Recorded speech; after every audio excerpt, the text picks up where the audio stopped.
You're listening to the Murder Speaks podcast, the show that spills the tea about true crime. Here's your host, Wendy Hinbest.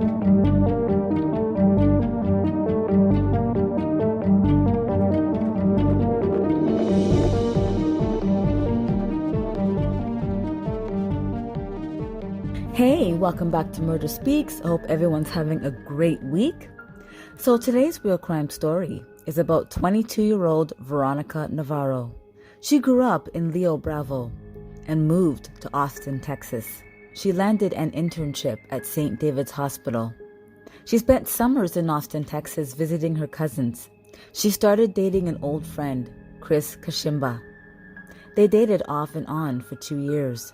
She wanted to start a family, but Chris wanted to party with his friends. They would fight, and she would cry. Spring 2011, they broke up. Her sister Jackie was going to move her family to Austin to be with Veronica. In late June, Jackie tried to get a hold of Veronica, but couldn't reach her. They found out Veronica was dead. In the early hours on July 6, 2011, two dock workers were at Lake Travis near Pace Bend Park in Texas. They noticed a black tarp floating in the water. One of the men cut it open and found human remains. The body was in the water for some time. There was a rope tied to 2 paint cans and 2 cinder blocks, and there was a lot of decomposition. The victim might have died by asphyxiation. The victim was identified as Veronica Navarro. Veronica's family tells police that her ex-boyfriend Chris Kashimba was probably the one responsible for her death. Shortly after she broke up, she started dating Joe Derrick. Apparently, she broke up with Chris for Joe. She met him in May 2011 at a club in downtown Austin. He was a firefighter, and he had an infant son. They've been together for a couple of months, and within 2 months of dating, they moved in together. June 26, Veronica changed her Facebook status to say that she was engaged. The police called the fire station, and they found out that his name is Joe Derrick Carr. Police find out Veronica and Chris were still seeing each other, even though Veronica was with Joe Derrick. 2 weeks before her body was found, she told her cousin that she was still in love with Chris. Veronica was living with Joe, who was a firefighter, but when she disappeared, he never reported her missing. Apparently, his co-workers said he started acting funny. He was distant and started skipping shifts and avoiding people. The last time he was seen was July 6th, the day Veronica's body was found. He did not come back to work, so the police get a search warrant. He lived in an isolated area. Some of the personal photos were trashed, and they found paint cans, very similar to the ones that were found with Veronica's body. They found rope with similar knots found with the rope at the crime scene. The morning of July 9th, 2011, Joe was trying to cross the border into Canada. He spoke to a man at Canadian Border Patrol. He did not have a passport with him. He tells the man that he's going for vacation, and they searched his vehicle.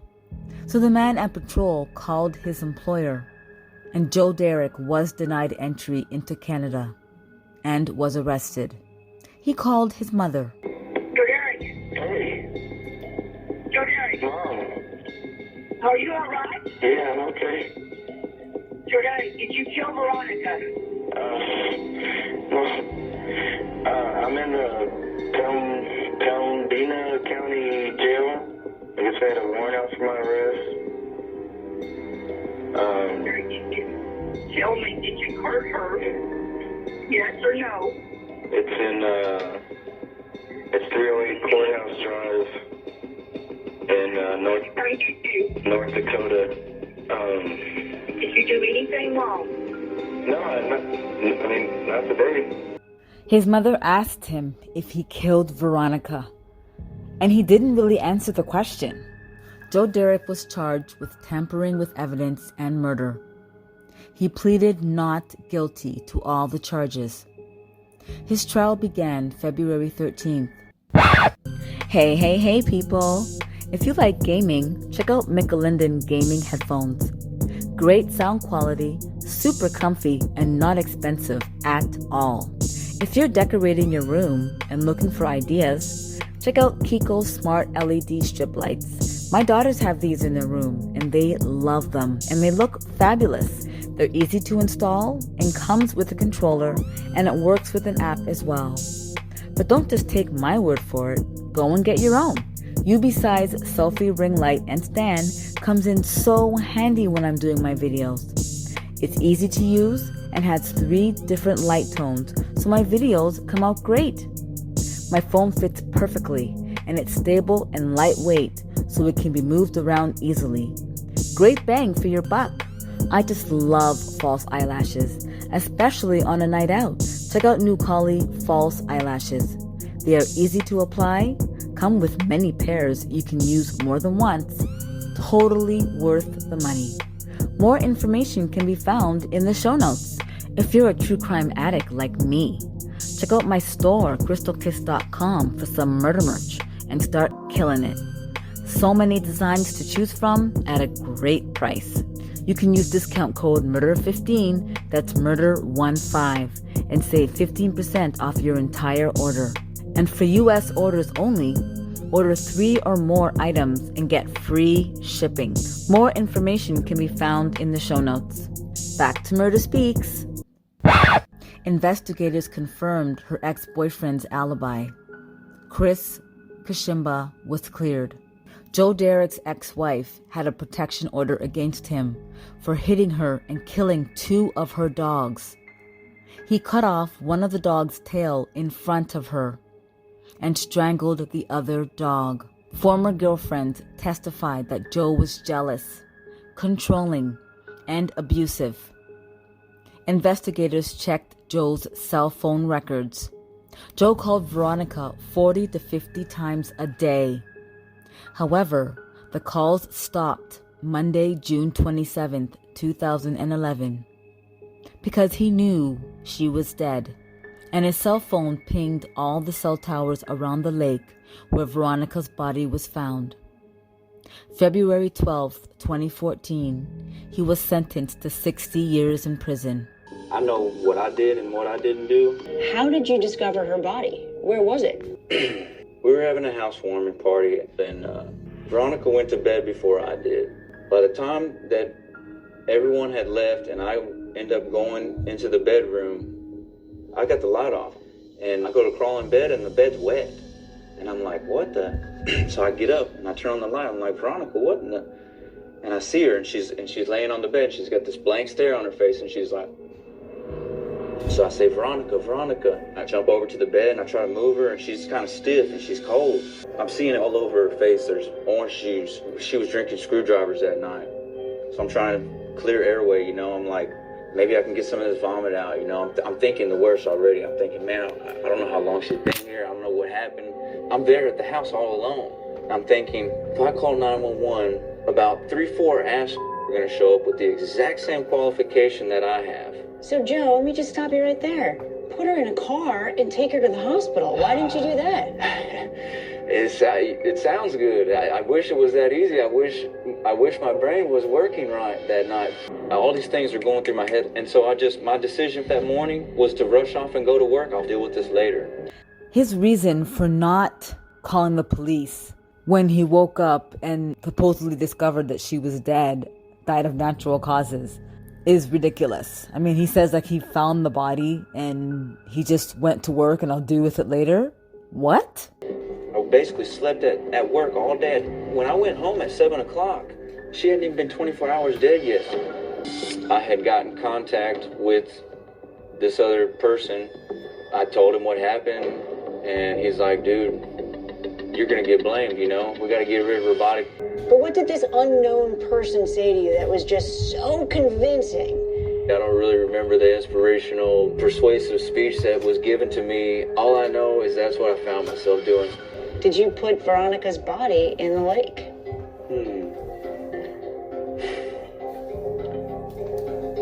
I'm gonna say, yeah, I did. I did help dispose of her body. How did you put it in the lake? Well, we had her wrapped up in the tent and the cinder blocks and the paint cans. We're there at the edge of the lake, and I'm thinking, God dang, this is up, And we blew up this air mattress and put her on this air mattress and just kind of take her out to the middle of the lake and put her off the air mattress to where she goes into deeper waters. I later find out, this is how Vikings bury their dead, which made me feel somewhat kind of better about it, but it was still fucked up, To be fair, though, Joe, if you're someone who loves Veronica, you don't want her wrapped up in a tent with a cinder block tied around her and thrown in the middle of a lake. Come on. Well, you're trying to do what you can with what you have, and, This was no Viking burial, Joe. This was dumping a body you didn't want people to find. Okay, I'm going to agree with you. When I'm going to Canada, I'm thinking I'm going to start a new life. Everything's fucked up. I don't have to deal with this. I want to go back to your relationship with Veronica for just a second. Did she cheat on you? I don't believe that at all. Did she come home that night that she died and tell you that she was going to leave you for Chris Kashimba? Hell no. That's laughable. I don't believe that she was cheating on me. She's moving in with me, and she was going over there to get some because she told me. She's trying to unvelcro her life from Kashimba's life. I don't know how she died. She could have been strangled, but I'm interpreting it as an asphyxiation because that's what I'm walking up on. If someone murdered her, who would want to kill her? Who wants to kill 22-year-old Veronica Navarro? I don't know. But you're her boyfriend. She lives with you. How do you not know that someone wants to murder her? You know why Jesus was killed in the Bible? The Bible specifically states that Jesus was killed for envy. That gives me goosebumps. Why would somebody want to kill Veronica? For envy. Do you think there's any chance? Mind is a powerful thing. Do you think there's any chance you have convinced yourself you did not kill her, but that night you did? Why? That's kind of a funny question. I hadn't really thought about that. I grew up in such a Christian home, and part of what they tell you in the Bible or whatever, confess your sins. I remember what I saw, and I'll let you guys answer the questions that nobody to this day has answered. Because the truth is important, the truth matters. This is really a tragic story. She's a young girl. She leaves home, moves to Austin for a fresh start, and thinks she meets the man of her dreams, and he takes her life. Well, thank you so much for joining me on this week's episode of Murder Speaks. Hope you enjoyed it. Please like and subscribe. Join me again on Murder Speaks. Thanks. Bye.